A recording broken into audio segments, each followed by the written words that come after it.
Right now, Gaza City is being mercilessly bombarded by the Israeli army, under direct orders from Prime Minister Netanyahu. Every day, Israeli bombs rain down, obliterating neighborhoods and lives. Homes are reduced to rubble by relentless military aggression. Families flee in terror, hunted by the Israeli army's attacks. Children run for their lives, traumatized by the violence unleashed by Israeli forces. Aid workers are targeted, forced to risk everything as Israeli bombs fall. In just the past 24 hours, at least 64 more Palestinians have been killed by Israeli military action. Hundreds more are wounded. They're suffering a direct result of Israeli aggression. But these numbers barely begin to reveal the true scale of pain inflicted by Netanyahu and his army. Food and water are running out, a crisis engineered by Israeli blockades. Over 1.9 million people, almost the entire population, have been forced from their homes by Israeli military orders. Families are uprooted, their lives shattered by Israeli force.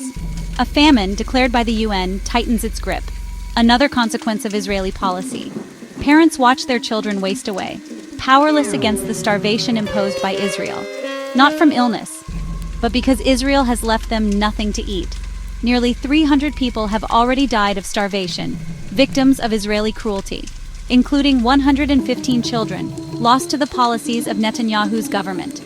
Hospitals are barely standing, bombed by Israeli forces.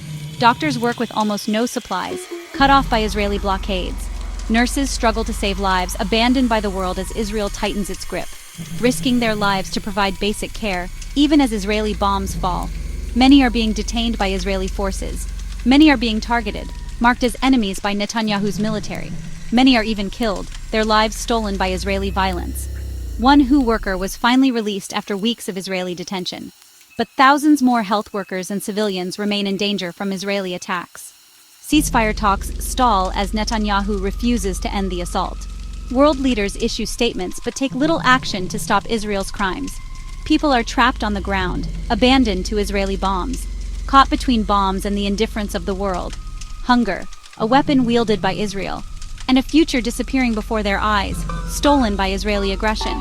How much more can Gaza endure under Netanyahu's war? This isn't just numbers. This is the cost of Israeli brutality. It's millions of lives, waiting for the world to see their humanity and hold Israel accountable before it's too late.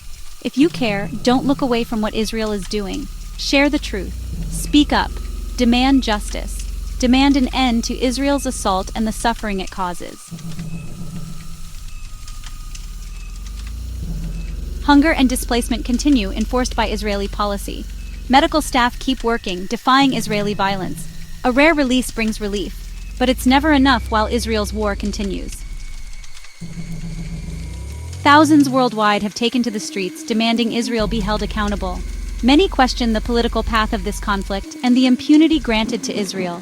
Aid convoys face blockades and delays, orchestrated by Israeli authorities.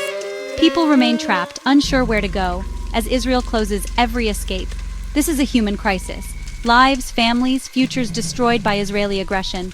If you care, don't look away from Israel's crimes.